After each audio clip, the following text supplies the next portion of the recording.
Yo, yo, yo, yo, yo, this your boy Larry, and I'm chilling and vibing with Maria Howard, aka the Braden Chef. What's going on, girl? Nothing much, baby. How you doing?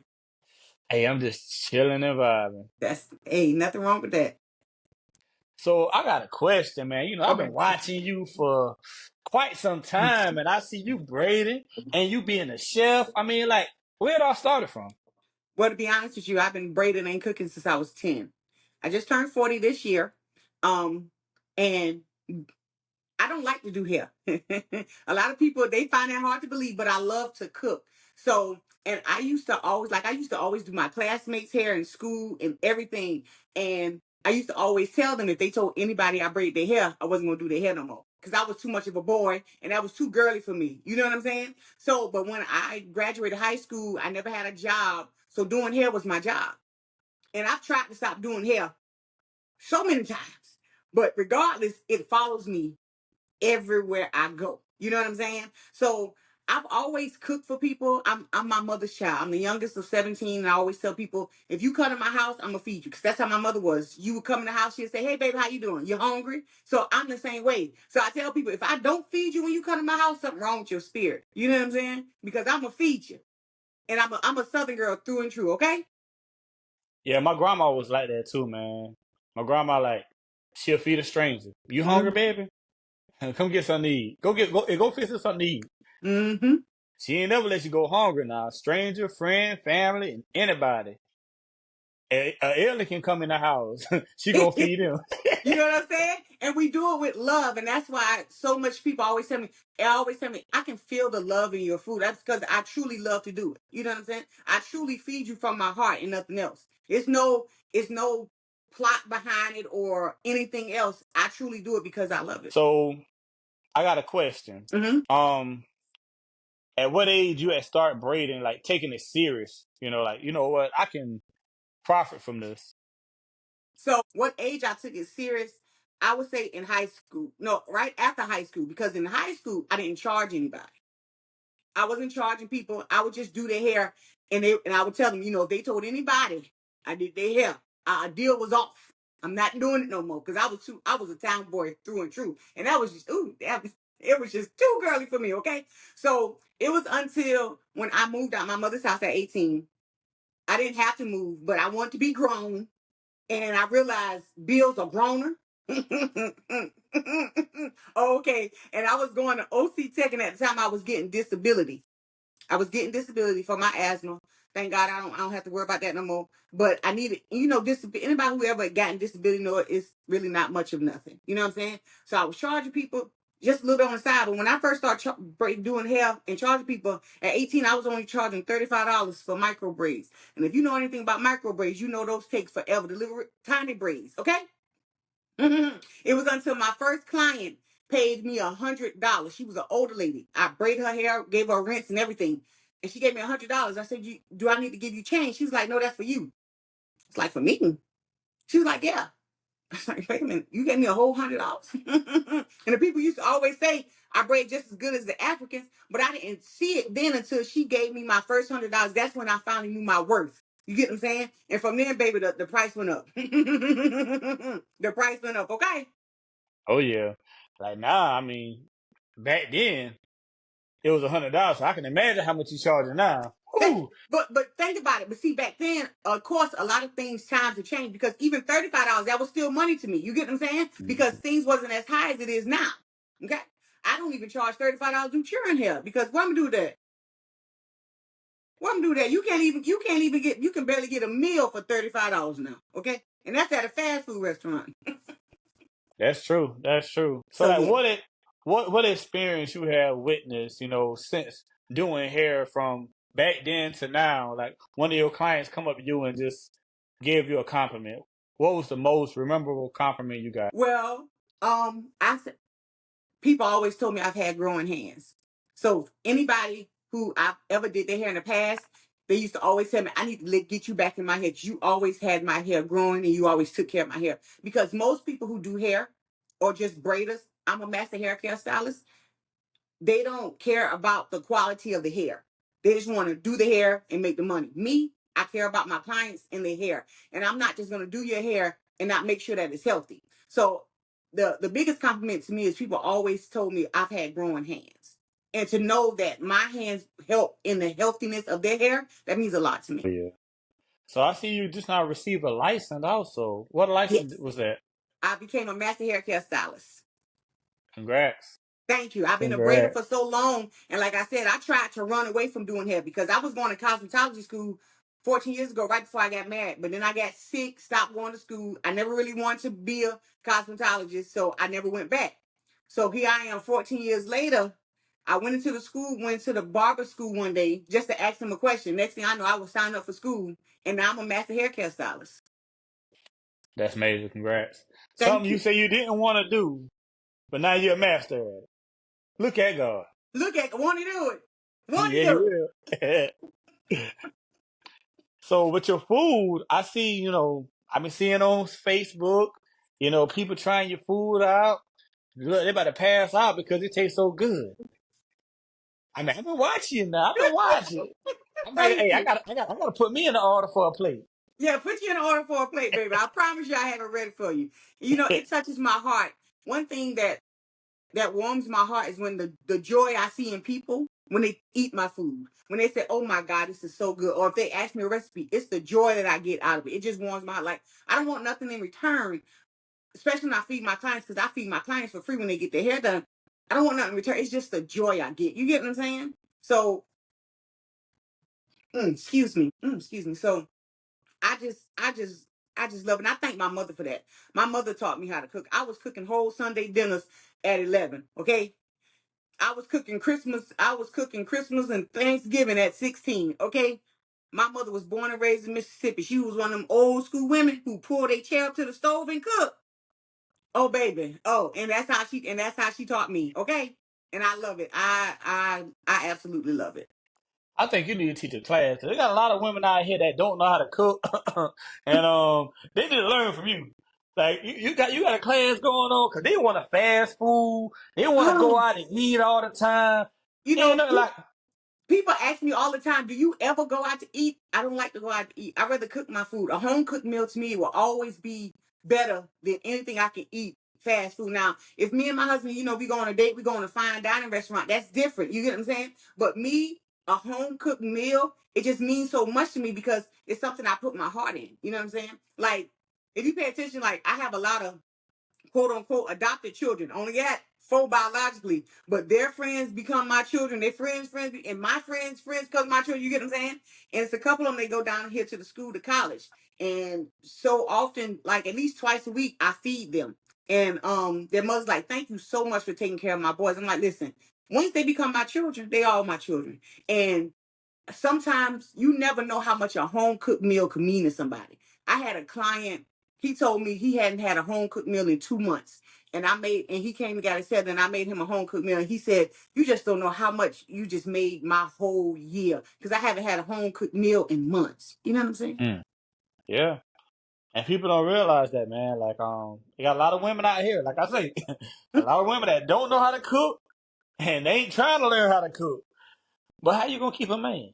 Yeah, Like hey, listen, they that say how that, you get that how you they get to say our the, heart. You got to get in our stomach. I'm about to say, they say the way to a man's heart is through his stomach now. Come on now. I cooked for my husband one time. And here we are 14 years later. Won't he do it? Want to do it? But yeah, like women don't realize that, man. I had a situation, I was engaged to this girl and she didn't Hmm. know how to cook. Granted, I understand that, but the way I look at it is we all can learn. You learn how to Yep. ride a bike. Yep. You learn, you learn how to go to school. You learn the books. You know what I'm saying? You learn. She didn't want to do that. She didn't even I want to mean, learn that little, not even a little not, bit. not a little bit. I mean, not even a little stir fry. Not even a little stuff. A little Come stir on fry. now. Take it out of the bag, put it in the pot, let it Come roast. on now. She didn't You want to do know, that, but like that goes. You got to want to learn, and she yeah, you didn't want do. to learn at all. She just wanted everything to get handed to her. And I've learned, like I told you, what I'm saying, like you live and you learn through experiences. So Yeah. through that experience, if I meet a woman that don't know how to cook, we ain't cook. Ain't nothing falling in that pot because I I understand. gotta eat. Yay. You right about that. Listen, because I don't. One thing I try my hardest to do. Me and my kids, my baby girl, she wants to start going to the gym. So we go to the gym 5 o'clock in the morning. We go to the gym. And I come back home. I make them breakfast. I make sure she has a hot lunch going to school. I try to make sure my husband has lunch going to work. You know what I'm saying? So he won't either have to spend money on food, and plus he know that he has food. You know what I'm saying? So I try my hardest. I will say there'll be some days where I can't always have him lunch already prepared. But if I'm home, I'm gonna prepare him lunch and take it to him. Because I just can't see myself letting somebody not have a home cooked meal or go out my house or say that's my husband and not cook anything for him. You know what I'm saying? Like it just I feel some type of way. I was tired last night. Like I ain't get through doing hair to 1 o'clock a.m. Okay, 1 o'clock a.m. in the AM. Yesterday, I made roast collard greens, rice, and cinnamon honey butter cornbread for dinner. Let me Just go a ahead and little put in an TT. order. Nothing too fancy, just a little TT. And so I made sure I got up this morning, as tired as I was. I got up. I made all three of them some breakfast, and I made sure my husband had some lunch. I fixed his lunch and made sure he had lunch to go with him, so he wouldn't have to worry about getting no food or anything. And he was like, "Babe, just get you some rest." I'm like, "No, I gotta make sure you eat." You know, Mm. We need some more women out there like you. Oh, go ahead and sprinkle a little sauce on them because they need to sprinkle a learn little something. sauce on 'em. They need to learn something. Because nowadays, these women, they don't want to cook. The only thing they want to do is go out to eat, I tell you. And you know what? I thank God that I had an old school mama, because Mm. I'm every bit of my mama. My mother Mm. never let my dad go out the house hungry. She never let us go out the house hungry. Even if it was something she cooked and I didn't like, she would cook me something totally different. And I'm the same way with my children. That's why people are like, you cooking all these different things. Well, my son doesn't like this. My daughter doesn't like this. It doesn't bother me because my mother, if I say, my mom, I'm not about to, mom, I don't want that. She'll make me something totally different. And that's how I am. That's why when people come, I always ask my clients before they come get their hair done, is there anything they don't eat or anything they're allergic to? Because I'm never going to make somebody something they don't eat. And I'm never going to say, oh, you have to try it. You have to try it, because I know I ain't going to try it. Okay. So Yeah. I'll make them something, and I like trying new things. I like doing it. Brings me joy just to come up with something in the top of my head. Sometimes people like, how did you come up with that? I just thought about it. You know what I'm saying? I just thought about it, and a way to make food fun and everything. Okay. Now my second oldest, she knows how to cook too. She's getting there. My oldest, all she wanted to do was dribble a basketball. Okay. She'll a boy. Yeah, that's it. She'll come in the kitchen. Mama, what you cooking? Oh, okay. Straight outside, shoot a basketball. Oh, yeah. But like you said, you learn from your mom. Hmm. And, like with everything in life, it starts from home. And that with kids, like, miss kids acting up in school, not want to listen. It Hmm. starts from home. Hmm. If you let your kid do what they want to do at the house, they're gonna feel they can do that in the street. So like it starts from home. So mama raised you right. Mama got you right. Yeah. Hey, mama said you gonna learn how to cook, and you And you did you did that. and I did. I learned how to take, like, my mother, God rest her soul. I love her to death. She was my everything. I learned that my mother never got a paycheck a day in her life. Never received a paycheck a day in her life, but she worked every day of her life. You hear me? Mm. Okay. She never got a paycheck, but she worked every day of her life. I remember my mother used to go sit with old people. She used to clean houses, and I went along with her. So that work ethic I get from her. I've always had a hustler's heart. You know what I'm saying? There was always, I saw my mama get money by any means necessary. So I used to do almost anything. I used to sew. I had to stop sewing because Lord have mercy. To sew and cook at the same time, you can't just sew and say, okay, I'm gonna do somebody here tomorrow. No, you have to finish. You have to be focused when you sewing. So that's why a lot of people like, I have one of my good friends, Katrina. She tell me I got 99 jobs like the Jamaicans. Yeah. I said, baby, I gotta get it. You know what I'm saying? Because I saw my mama with that work ethic. So I emulate that, because there's always gonna be a way to make some money. Always. Oh yeah, and I try to put that into people too, man. Like, oh man, you ain't got no job hiring. Work for yourself. Create a job. Because we all got talents. God gave us all talents. You just have to realize your talent. That's true. You just That's have to true. realize your talent. Well, Maria, I got one question. what would you tell an entrepreneur that want to start cooking, open their business in braiding? What would you tell them? What advice would you give them? I would tell them to trust God and step out on faith, because I worked at Walmart for 12 years and 7 months. And the last 3 years of me working at Walmart was the hardest because I hated going to work. Don't get me wrong. When I first started, I loved my job. I loved my customers and everything. But the last 3 years, I hated it. I used to have to get up every morning to go to work at 5:40. I used to have to be working every morning at 5:45. I used to leave my house every morning at 5:45. I didn't care about being on time or nothing, but I tried to hold on because I knew a lot of people who had their own businesses was telling me how hard it is for business owners. You know what I'm saying? When it's come to getting a house or anything else. So I was trying to hold on until we got there. But I hated every day that I went to work for the last 3 years. And the last day that I decided to quit, I remember I went outside and started pushing carts. And the cart pusher said to me, Miss Maria, they got you out here pushing carts. I said, no, baby, I got me out here pushing carts. If I go back in that building, I'm gonna blow that. And I meant it with my chest, okay? But I say that to say when God tells you to move, it's time to move. When God tells you to move and step out on faith, you have to trust God. So if there's anything that you want to do and you really want to do, put it in God's hand. Trust God. Have faith. Let God guide you and do the work. It's going to be hard.